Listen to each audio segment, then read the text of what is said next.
একটি গাছেই প্রায় ৬,০০০ টমেটো ফলালেন যুক্তরাজ্যের কৃষক। একটি গাছেই ৫,০০৮ টমেটো ফলিয়েছেন যুক্তরাজ্যের কৃষক ডগলাস স্মিথ, ৪। এজন্য বিশ্ব রেকর্ড গড়ার দাবি ডগলাসের। তিনি গিনেস ওয়ার্ল্ড রেকর্ডসে নাম তুলতে আনুষ্ঠানিক আবেদন করেছেন। খবর জিও টিভির। খবরে বলা হয়েছে, ডগলাস স্মিথ যুক্তরাজ্যের দক্ষিণাঞ্চলের হার্টফোর্ডশায়ারের বাসিন্দা। শখের বসে নিজের গ্রিনহাউসে শাকসবজি আবাদ করেন তিনি। তবে তিনি ভিন্নধর্মী আবাদের জন্য স্থানীয়দের কাছে চ্যাম্পিয়ন গ্রোয়ার নামে পরিচিত।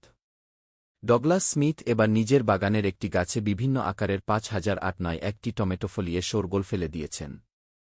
গাছ থেকে সংগ্রহের পর এসব টমেটোর সম্মিলিত ওজন হয়েছে ২০ কেজির বেশি।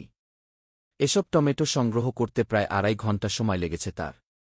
ইতোমধ্যে ডগলাস দাবি করেছেন, এক গাছে সবচেয়ে বেশি টমেটো ফলানোর বিশ্ব রেকর্ড গড়েছেন তিনি।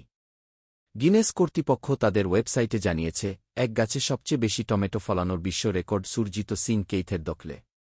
তিনি যুক্তরাজ্যের ওয়েস্ট মিডল্যান্ডের বাসিন্দা। সুরজিত তার গাছে একসঙ্গে ১,৪৫৫টি টমেটো ফলিয়ে রেকর্ড গড়েছেন। ডগলাসের দাবি, সুরজিতের চেয়ে তার গাছে ৪ গুণের বেশি টমেটো ফলেছে। তাই নতুন বিশ্ব রেকর্ড গড়েছেন তিনি। আনুষ্ঠানিক স্বীকৃতির জন্য গিনেস কর্তৃপক্ষের কাছে আবেদন করেছেন